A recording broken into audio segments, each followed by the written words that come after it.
D'abord, j'étais très choqué de voir l'instrumentalisation de cette présence qui est présentée par un petit groupe de démagogues dont je connais certains autour de lui comme étant un signe exceptionnel pour sa présence aux Nations Unies, alors que les textes qui régissent les Nations Unies donnent clairement à tous les membres statutaires un droit de parole à la tribune de l'Assemblée générale. Quel que soit celui que vous désignez pour venir vous représenter, il n'y a pas de protocole, il n'y a pas d'avis à émettre pour dire qu'on l'accepte ou qu'on ne l'accepte pas. Si la Guinée avait décidé de prendre le chef de mon village pour venir parler à son nom, il serait venu accepter, il aurait eu son temps de parole, c'est 15 minutes théoriques, il aurait parlé, il serait parti. Personne aussi n'est obligé de rester pour écouter personne. Donc, mais beaucoup de personnes utilisent la méconnaissance, l'ignorance, et j'ai vu même des pancartes, c'est quand même honteux.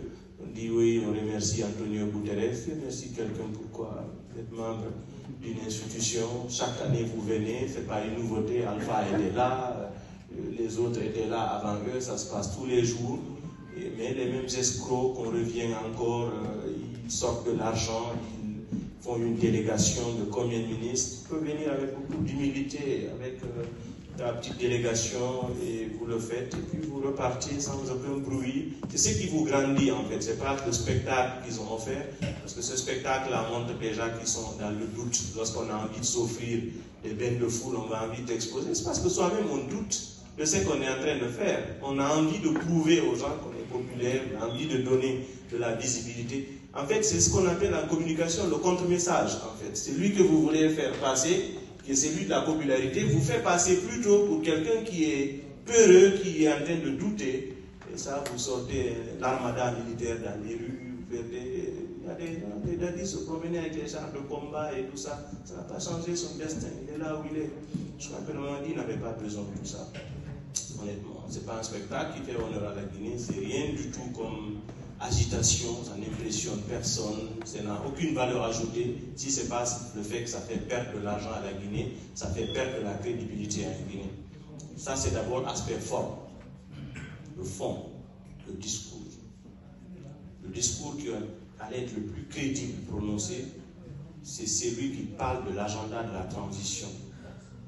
Les actes qui ont été promis, les actes qui ont été posés, ce qui reste à faire et dégager une perspective en rapport avec le retour à l'ordre constitutionnel, conformément à l'engagement de l'officier militaire qu'il est. C'était la seule façon. Et j'ai fait un écrit pour dire que si j'étais de son entourage, quelqu'un d'entre eux écoutait, son discours devait être rédigé dans ce sens. Vous n'avez pas besoin de venir taper loin sur la table. Panafricanisme par-ci, souveraineté par-là, démocratie. C'est du déjà vu, du déjà entendu. Depuis les Sankara et autres, les gens sont en train de dire la même chose. Tu vas venir dire, le 5 septembre, nous avons pris nos responsabilités pour sauver les acquis démocratiques. 2 ans après, tu reviens dire, la démocratie, ça ne marche pas chez nous. Après, tu veux que les gens pensent quoi? Ce que tu es en train de dire. Ceux qui t'écoutent sont intelligents. Tu ne peux pas être plus intelligent que 13 millions de personnes. Ce n'est pas parce que c'est toi qui parles que ceux qui t'écoutent ne sont pas intelligents. Tu ne peux pas te créer la contradiction dans ce truc. On a nos officiers militaires formés dans des écoles occidentales où il y a de la démocratie, qui ont tout fait dans ce milieu-là, et tout de suite on vient vous raconter que ça c'est le problème. Ce n'est pas la démocratie qui est le problème. C'est le fait qu'il n'y ait pas un leadership de qualité qui puisse mettre ça en application qui pose le problème.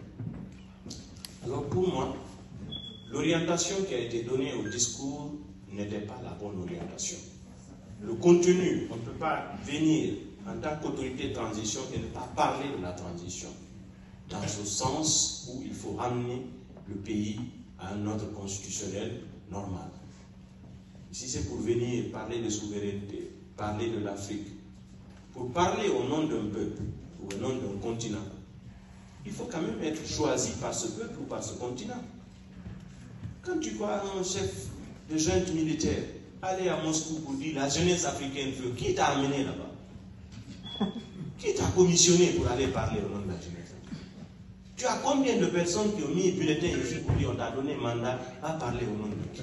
Tu parles pour tes amis et c'est toi qui viens, tu te ragaillardis devant les caméras, la jeunesse africaine veut. Non, ça ne se passe pas comme ça. On ne peut pas venir prendre le pouvoir par les armes et perdre l'unité. La seule façon de rester avec les gens, c'est d'associer le maximum de personnes possible et de rester humble. Tu ne peux pas venir dire je suis pas venu. Pour venir parler au nom de l'Afrique, il faut que l'Afrique vote pour toi. Il faut que les gens te choisissent pour venir parler au nom d'eux. Sinon, c'est de la prétention. Donc, pour moi, c'était à éviter. Mais honnêtement, je ne m'attendais pas à mieux. Parce que je sais ceux qui sont en train de concocter ces genres de choses autour de lui. Je sais ceux qui lui soufflent chaque matin qu'ils peuvent faire certaines choses encore en Guinée. Mais le moment venu, on en parlera. Parce que ceux qui veulent faire du mal à la Guinée, on les exposera comme on l'avait fait.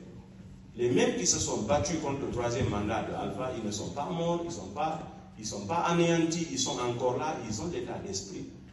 À un moment donné, pour la Guinée, on va se remobiliser. Si ce n'est pas encore le cas. On espère simplement qu'ils vont entendre raison pour éviter de continuer dans cette direction. Parce que ce n'est pas bon. Ce n'est pas bon pour eux, ce n'est pas bon pour la Guinée. C'est lui qui fait croire à Mamadi Doumbouya que quelque chose dans le sens de ne pas respecter son engagement du 5, si quelqu'un lui fait croire que par la petite subtilité, par les discours et autres, c'est de celui-là qu'il doit se débarrasser. Quand j'ai un ministre des Affaires étrangères d'un pays comme la Guinée qui vient me dire le matin, Monsieur le Président, le monde entier est sous vos pieds parce que vous avez changé les règles par rapport au code minier, moi je te vire dans l'après-midi, parce que je sais que tu es menteur. On ne peut pas venir te pomper les oreilles chaque matin pour te dire, écoutez, tu es le plus puissant du monde, le monde entier est impressionné, j'ai vu les applaudissements, les discours et tout ça. À un moment donné, même dans ta famille, quoi, la démagogie, il faut faire un effort pour t'en débarrasser, ça ne porte pas. Et honnêtement, nous lui avons tellement dit ça. Nous avons tellement fait des efforts pour lui parler. Personnellement, moi, je l'ai dit dans les médias, et vous avez vu mes discours face au CNRD, les premières heures jusqu'à maintenant. Je n'ai jamais manqué de dire ce que je pense. Et je pense qu'on doit s'écouter, sinon ce n'est pas bon pour la Guinée. Cette transition aurait été une bonne opportunité pour tirer les enseignements du passé, pour ne pas refaire les mêmes erreurs, mais tout porte à croire que malheureusement c'est dans cette direction que nous sommes en train d'aller. Je pense que le discours devait se tenir d'une autre façon, avec un autre message. Malheureusement, cela n'est pas le cas. Et donc, je considère que ça a été un gâchis. Alors, M. Baldé, sur le glissement, le calendrier de la transition, oui, il y a des risques. Il y a des risques parce que 2 ans après, les actes qui devaient être posés dans le sens du processus électoral ne sont pas posés. Et je crois que ce n'est pas en 8 mois ou en 1 an qu'on peut rattraper tout le retard qui a été accusé. Et tout le monde sait qu'un potentiel risque de glissement, c'est une autre source de problème. Parce que déjà, il y a une crise de confiance.